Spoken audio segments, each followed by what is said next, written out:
ఇంటి వద్దకే పింఛన్ పంపిణీ కార్యక్రమాన్ని అడ్డుకొని చంద్రబాబు వృద్ధుల ఉసురు పోసుకుంటున్నారని వైఎస్ఆర్ జిల్లా ప్రొద్దుటూరు ఎమ్మెల్యే రాచమల్లు శివప్రసాద్ రెడ్డి విరుచుకుపడ్డారు.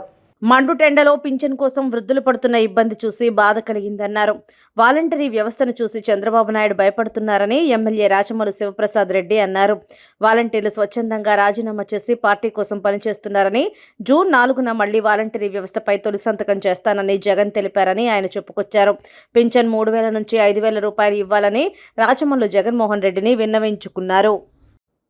ఇంటి వద్దకే పెన్షన్లను పంపిణీ చేసే కార్యక్రమాన్ని నిలుపుదల చేసి చంద్రబాబు నాయుడు వృద్ధాప్యంలో ఉండే ముసలివారి యొక్క ఉసురు పోసుకున్నాడు. వారి కోపానికి, వారి బాధకు గురి కాక తప్పదాయన. కారణం, గడిచిన 4 సంవత్సరాలుగా ఎంతో నిమ్మలంగా ఉన్నారు ముసలోళ్ళు. ఇదంతా 66 లక్షల మంది పెన్షన్దారులను బాధ పెట్టిన వైనం. కారణం, దరిద్రుడు, మనస్సు లేదు, ఆ మనసులో జాలి లేదు, కరుణ లేదు.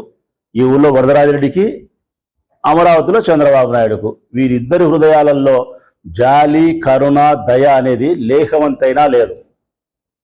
వీళ్ళకు పాపభీతి అనేదే లేదు. నేను అవ్వలకు, తాతలకు అందరికీ చెప్తా ఉన్నా, పెన్షన్ పెంచుతానని చెప్పి, ఇప్పుడు ఇచ్చే పెన్షన్ కంటే ఇంకా ఎక్కువ పెన్షన్ మీకు పెంచి ఇస్తాను అని కూడా ఒక సభలో మాట్లాడినాడు. ఎంతో సంతోషమైన వార్త. నేను మనస్ఫూర్తిగా స్వాగతిస్తా ఉన్నా. ప్రొద్దుటూరు నియోజకవర్గ ఎమ్మెల్యేగా, మా పార్టీ అధినాయకునిగా ఆయన్ను అభ్యర్థిస్తానా కూడా. నా వ్యక్తిగతంగా అయితే 5,000 రూపాయలు పెన్షన్ చేయాలని అయితే నేను మనస్ఫూర్తిగా కోరుకుంటా ఉన్నా. మా పార్టీ అధ్యక్షుల వారిని కూడా ఈ సభ వేదికను చేసుకొని కూడా వారిని అభ్యర్థిస్తూ ఉన్నా. ఇక వాలంటరీ వ్యవస్థ ఎంత అన్యాయం చంద్రబాబు నాయుడు. వాలంటరీ వ్యవస్థ ద్వారా పెన్షన్ పంపిణీ చేస్తే వాళ్ళందరూ మాకు ఓటేస్తారని చెప్పి, వాలంటీర్లు చెప్తే మాకు ఓటేస్తారని చెప్పి, వాలంటీర్లను చూస్తేనే ఉచ్చబోసుకునే పరిస్థితికి వచ్చినాడు. గడగడా వణికే పరిస్థితికి వచ్చినాడు. వారి మీద శత్రుభావాన్ని పెంచుకున్నాడు.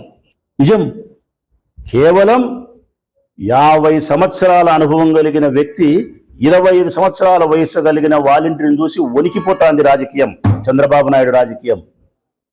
మేమే రిజైన్ చేస్తాం, రిజైన్ చేసి స్వచ్ఛందంగా పార్టీకి మేము, జగన్మోహన్ రెడ్డి గారి ప్రజాసేవకు మేము అనుకూలంగా పని చేస్తాం, తిరిగి మళ్ళీ ఈ ప్రభుత్వమే వస్తుంది, మళ్ళీ మేము వాలంటీర్గా వస్తామని చెప్పి ధైర్యంగా ఆ పిల్లలు వారి వాలంటరీ సర్వీసెస్కు రాజీనామా చేసి పార్టీ తరఫున వాళ్ళు పనిచేస్తున్నారంటే నిజంగా శభాష్.